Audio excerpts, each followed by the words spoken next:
নতুন এটা ভিডিওলৈ আপোনালোক সকলোকে স্বাগতম জনাইছো। আশা কৰিছো নিশ্চয় আপোনালোক সকলো ভালে আছে। ভিডিওৰ থাম্বনেইল আৰু টাইটেল দেখি আপোনালোকে নিশ্চয় গম পাইছে ভিডিওটো কেনে ধৰণৰ হ'ব গৈ আছে। হয়, আজি সন্ধিয়াৰ কেইটামান গুৰুত্বপূৰ্ণ খবৰ আপোনালোকৰ মাজলৈ লৈ আহিছো। ভিডিওটো আপোনালোকে অলপ স্ক্ৰিপ্ট নকৰাকৈ শেষলৈকে চাওক আৰু শেষলৈকে চাব বুলি আশা কৰিলো। শেষত ভিডিওটো চাই আপোনালোকে কেনে পালে কমেণ্টৰ জৰিয়তে জনোৱাৰ লগতে এইখিনিতে আপোনালোকক এটা অনুৰোধ কৰিম, চেনেলটোলৈ যদি আপোনালোক নতুনকৈ আহিছে চেনেলটো ছাবস্ক্ৰাইব কৰাৰ লগতে কাষত থকা বেল আইকনটো প্ৰেছ কৰি অল কৰি থব, যাতে নতুন এটা ভিডিও দিয়াৰ লগে লগে আপোনালোকে আগতীয়াকৈ চাবলৈ পায়। এতিয়া বহুত বেছি দেৰি নকৰি আজি প্ৰথমটো খবৰ ফালে আগবাঢ়িছো। হয়, নেপালত এতিয়া বহুত বেছি ভয়াৱহ পৰিস্থিতিৰ সৃষ্টি হৈছে আৰু বহুতো লোকৰ মৃত্যু হৈছে। তো এতিয়া আপোনালোকে গম পায় নেপালত এনেকুৱা ধৰণৰ চলি আছে, যিহেতু ফেচবুক হওক ইউটিউব হওক ছ'চিয়েল মিডিয়া সেইখিনি ব্যৱহাৰ বন্ধ কৰি দিলে আৰু তাৰ পিছত যিটো পৰিস্থিতি হ'ল সেইটো কেতিয়াও কল্পনা কৰিব পৰা নাযায়। তো এনে এটা পৰিস্থিতি হৈ গ'ল। তো আপোনালোকে নিশ্চয় সেইখিনি গম পাইছে। তো ভয়াৱহ পৰিস্থিতি, তো আগন্তুক সময়ত কেনেকুৱা কি পৰিস্থিতি হ'বলৈ আছে তো আগন্তুক দিনত খবৰ পোৱা যাব। কিন্তু বহুতো লোকৰ এতিয়া বহুত মৃত্যু হৈছে। তো আগন্তুক সময়ত যাতে এনেকুৱা ধৰণৰ পৰিস্থিতি নহওক, তো সেইখিনিয়ে আশা কৰিছোঁ। কাৰণ কেলৈ বহুত এটা ডাঙৰ পৰিস্থিতি, ভয়াৱহ পৰিস্থিতিৰ সৃষ্টি হৈছে। তো এতিয়া কেবিনেটত সিদ্ধান্ত হ'লে আপোনালোকে গমে পায়। নেক্সটটো খবৰ হৈছে কেবিনেটত সেইখিনি সিদ্ধান্ত গ্ৰহণ কৰিলে যে হয়, এইবাৰ কি কৰা হৈছে, যিসকলে হায়াৰ ছেকেণ্ডেৰী পাছ কৰিছে 80% নম্বৰ পায় তেওঁলোকক স্কুটি দিয়া হ'ব। তো স্কুটি দিয়া হ'ব, 80% নম্বৰ পাই পাছ কৰিব লাগিব ছাত্ৰীসকলে। তো তেনেকুৱা ক্ষেত্ৰত এতিয়া স্কুটি দিবলৈ গৈ আছে। বহুত এটা বেছি ভাল খবৰ। কেবিনেটত সিদ্ধান্ত গ্ৰহণ কৰিলে আগন্তুক সময়ত খবৰ পোৱা যাব কেনেকুৱা ধৰণৰ কি কেতিয়ালৈ দিয়া হ'ব। তাৰপৰা নেক্সটটো খবৰ ফালে যদি আমি আগবাঢ়ো, তেতিয়া হৈছে কাছাৰ আৰক্ষীৰ জালত পৰিল 2 মুন্না ভাই ডাক্তৰ। এতিয়া কথাটো হ'ল কি, ডাক্তৰবিলাকো এনেকুৱা ধৰণৰ হৈ গৈছে, মানে কি হ'ব চিকিৎসাৰ ক্ষেত্ৰতো এনেকুৱা। তো মুন্না ভাই বুলি তেওঁলোকক কোৱা হৈছে যে তেওঁলোকে চিকিৎসা এইখিনি আগবঢ়াইছে, ভুৱা ডিগ্ৰী লৈ ৰাইজক সেৱা আগবঢ়াইছে, দিব লাগে মূৰৰ বিষৰ জ্বৰ, দিব পেটৰ বিষৰ। তো এনেকুৱা ধৰণৰ কিছুমানৰ সেইখিনি মানুহ মৃত্যু মুখলৈ ঠেলি দিব এনেকুৱা ধৰণৰ। তো সেইখিনি আৰক্ষীয়ে, কাছাৰ আৰক্ষীয়ে সেইখিনি অভিযান চলায়। তো সেই তেওঁলোকক কি কৰিছে, ধৰা পৰিছে, তেওঁলোকক ধৰা হৈছে আৰু কৰায়ত্ব কৰিছে সেইখিনি।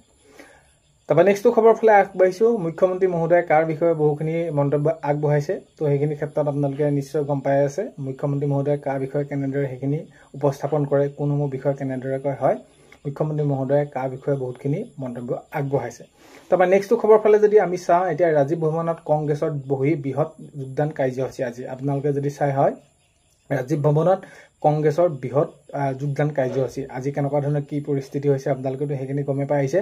তো কথাটো হ'ল কি, আজি বহুতো লোকে কংগ্ৰেছত সেইখিনি কি কৰিছে, জইন কৰিছে, যোগদান কৰিছে। তাৰপৰা নেক্সটটো খবৰ ফালে আগবাঢ়িছোঁ। মুখ্যমন্ত্ৰীয়ে গাদী এৰিবনে? তো হয়, মুখ্যমন্ত্ৰী মহোদয়ে গাদী এৰিবনে? তো এতিয়া আমি চেলেঞ্জ কৰিছোঁ এনেদৰে কৈছে। তো যিহেতু আজি 10 তাৰিখত গৌৰৱ গগৈ ডাঙৰীয়া হৈ সেইখিনি কেনেকুৱা ধৰণে কি মন্তব্য কৰা বা কি কেনেকুৱা সেইখিনি ক্ষেত্ৰত, তেতিয়া তেওঁলোকে কংগ্ৰেছীসকলে চেলেঞ্জ কৰিছে যে মুখ্যমন্ত্ৰীক এতিয়া গাদী এৰিবনে? মাননীয় মুখ্যমন্ত্ৰী মহোদয়ে যেনেদৰে কৈছিলে গাদী এৰিম, তো সেইখিনি এতিয়া গাদী এৰিবনে নেৰে? তো সেইটো এটা ডাঙৰ প্ৰশ্নবোধক হৈছে। তাৰপৰা নেক্সটটো খবৰ ফালে আহিছোঁ। গৌৰৱ গগৈলৈ মুখ্যমন্ত্ৰী এইখিনি যি তেনেদৰে যিটো আপোনালোকৰ বোমা মুখ্যমন্ত্ৰীলৈ, গৌৰৱ গগৈলৈ মুখ্যমন্ত্ৰীৰ যিটো বোমা সেইটো ছুপাৰ ফ্লপ হ'ল বুলি তেনেদৰে কৈছে। চ' এটা বোমটো এইটোতো একেবাৰে ফ্লপ বোম, এইটো একো আলুগুটি হ'ল, এনেকুৱা ধৰণৰ কিছুমান মন্তব্য আগবঢ়াইছে। তাৰপৰা নেক্সটটো খবৰ ক্ষেত্ৰত মাননীয় মুখ্যমন্ত্ৰী মহোদয়ে এটা স্পষ্ট ঘোষণা কৰিছে যে গৌৰৱ গগৈ ভাগ্যলিপি সমাপ্ত হ'ল। হয়, গৌৰৱ গগৈ ভাগ্যলিপি লিখি সমাপ্ত হ'ল আৰু সেইখিনি সমাপ্ত কৰিলে SIT। এইখিনি ক্ষেত্ৰত মাননীয় মুখ্যমন্ত্ৰী মহোদয়ে কৈছে কি ভাগ্য কেনেকুৱা হ'ব সেইখিনি ক্ষেত্ৰত আগন্তুক সময়ত গম পোৱা যাব। এই অলপ সময়ৰ ভিতৰতে কি হয় দেখা যাওক। তাৰপৰা এতিয়া গৌৰৱ গগৈ ডাঙৰীয়াই কৈছে যে জনতাই ভৱিষ্যতে আশাৰ ৰেঙনি দেখা পাইছে।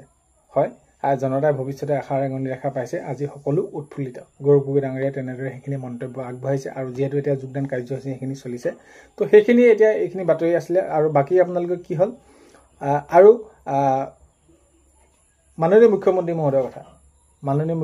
মহোদয়ৰ কথা মীৰা বৰঠাকুৰ ডাঙৰীয়ানী বাইদেউ তেনেদৰে সেইখিনি উল্লেখ কৰিছে যে মুখ্যমন্ত্ৰী মহোদয় বাকী আৰু ফাকৰিয়ে চলি থাকে অসম মুখ্যমন্ত্ৰী, এনেদৰে মত প্ৰকাশ কৰিছে। চ' এইখিনিয়ে আগবঢ়ালোঁ দিনটো আপোনালোকৰ খবৰসমূহ। তো ভিডিঅ'টো শেষলৈকে চোৱাৰ বাবে বহুতেই বেছি ধন্যবাদ। ভিডিঅ' প্ৰথমতে কোৱাৰ দৰে চেনেললৈ যদি আপোনালোক নতুনকৈ আহিছে, চেনেলটো ছাবস্ক্ৰাইব কৰাৰ লগতে কাষত থকা বেল আইকনটো প্ৰেছ কৰি অল কৰি থ'ব, যাতে নতুন এটা ভিডিঅ' দিয়াৰ লগে লগে আপোনালোকে আগতীয়াকৈ চাবলৈ পায়। অন্য এটা ভিডিঅ'ৰ সৈতে লগ পোৱা হয় আজিলৈ মানে